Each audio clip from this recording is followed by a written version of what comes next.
आज मी फक्त 1 वाटी गव्हाच्या पिठापासून अगदी पोटभरीचा असा नाश्ता बनवून दाखवणार आहे।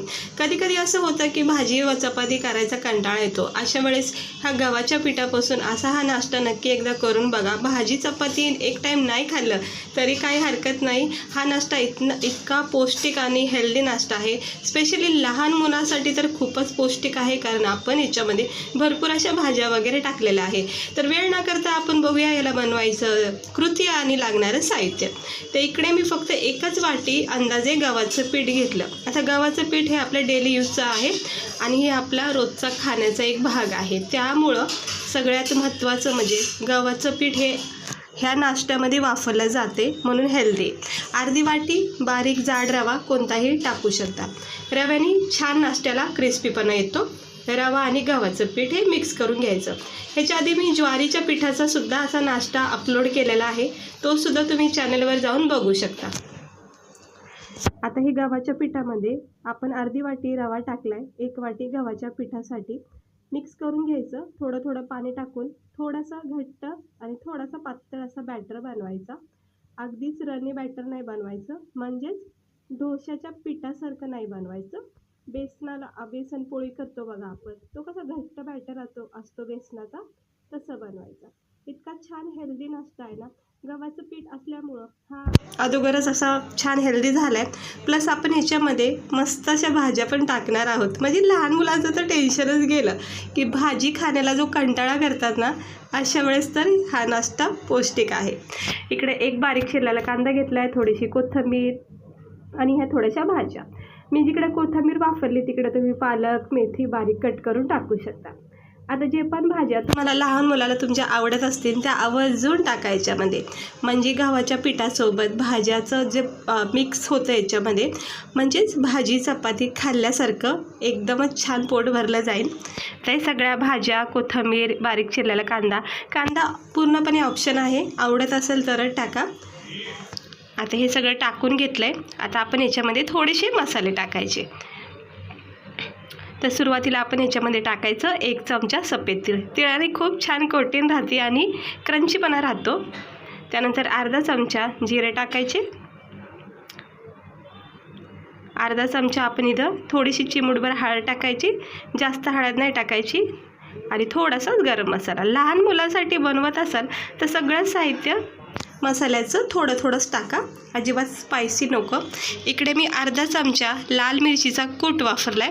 लहान मुलांसाठी करत असाल तर 2च मिरच्या बारीक चिरून टाका, किंवा नाही टाकल्या तरी काही हरकत नाही। चवीनुसार मीठ टाकायचं आणि आता हे सगळं एकजीव करून घ्यायचं। पूर्णपणे भाज्या आपल्या पिठामध्ये रव्यामध्ये मिक्स करून घ्यायचं। आता गव्हाच्या पिठामध्ये इतक्या साऱ्या भाज्या टाकल्यामुळं तुम्ही विचार करू शकता हा नाश्ता किती हेल्दी तयार होणार आहे आपल्यासाठी। कधीही कंटाळा आला भाजी चपाती करायचं तर 2-4 असे बनवून खाल्ले तरीही तुमची भूक एकदमच अशी तृप्त होऊन जाईल, म्हणजे भूक लागणार नाही। आता मी हा नाश्ता स्पेशली लोखंडी तव्यावर करते। बऱ्याच जणांचं असं म्हणणं असतं की लोखंडी तव्यावर असे पिठल्याचे डोश्याचे प्रकार चिटकले जातात, तर त्यासाठी मी तुम्हाला एक टिप सांगते। तवा जो असतो ना, लोखंडी तवा, स्पेशली ज्यावेळेस आपण गॅसवर चढवतो, गॅस चालू करायच्या आधी तव्याला तेलाची कोटिंग करून घ्यायची, लावून घ्यायची, आणि मग गॅस चालू करून चांगला कडकडून तापून घ्यायचा। अगोदरच तेल लावून ठेवायचं गॅस चालू व्हायच्या आधी, आणि मग तापून घ्यायचा।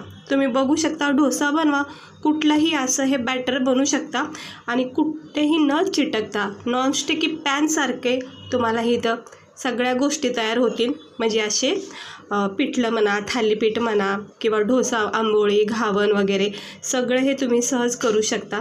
तुम्ही बघू शकता जे आपण मिक्स केलेलं बॅटर होतं, मी ह्या तव्यावर थोडासा छोट्या साईजचंच केलं आहे। इकडे लहान मोठी साईज तुम्ही आवडीनुसार करू शकता, म्हणजे मी जिथं छोट्या साईजमध्ये केले ना, ते तुम्ही मोठ्या साईजनी पण असं पसरू शकता। पण शक्यतो हे लहानच छान छान वाटतात मस्त खायला। हे बघा, आता ह्याला कसं कडेने तेल सुटलेलं आहे, अगोदरच तवा तापून घेतला होता मी तेल लावून। हे बघा, बघू शकता तुम्ही, कुठेही चिटकलं का? वाटतं का आपण हे लोखंडाच्या तव्यावर केलेलं आहे? अजिबातच नाही, अगदी नॉनस्टिकी पॅनसारखं सहजपणे एकदमच असं निघलं गेलेलं आहे, कुठेही न चिटकता। तर तुम्ही डोसा वगैरे, आंबोळी, घावण वगैरे सुद्धा ह्या पद्धतीने करू शकता.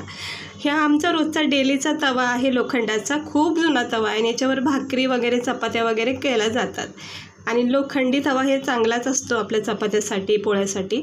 आता दोन्ही बाजूनी खरपूस भाजून घ्यायचं. सुंदर असा लाल रंग आला आणि क्रिस्पीपणा, कडकपणा होईपर्यंत छान भाजून घ्या.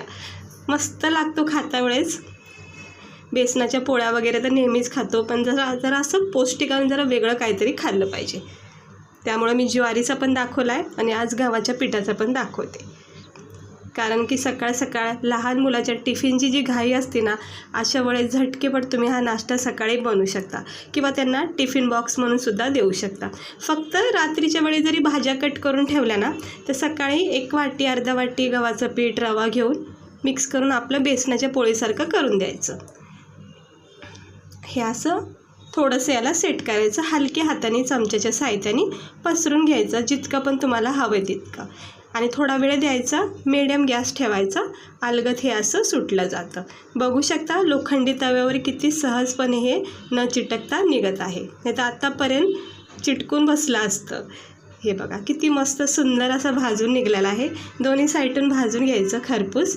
कडकपणा तयार झाला की लगेच काढायचं. छान झालेलं आहे.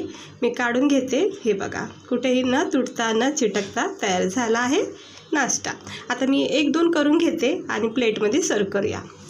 तर चला, गरमागरम आपला हा हेल्दी टेस्टी असा हा गव्हाच्या पिठाचा नाश्ता तयार झाला आहे. पाहू शकता किती मस्त असा हा नाश्ता तयार झाला आहे. कुठे प्रवासात जायचं असेल तर अशा वेळेससुद्धा घाईमध्ये तुम्ही हे 5-7 जरी घेऊन गेले संगम तरीही छान आहे. आवडीनुसार याच्यामध्ये भाज्या टाकू शकता.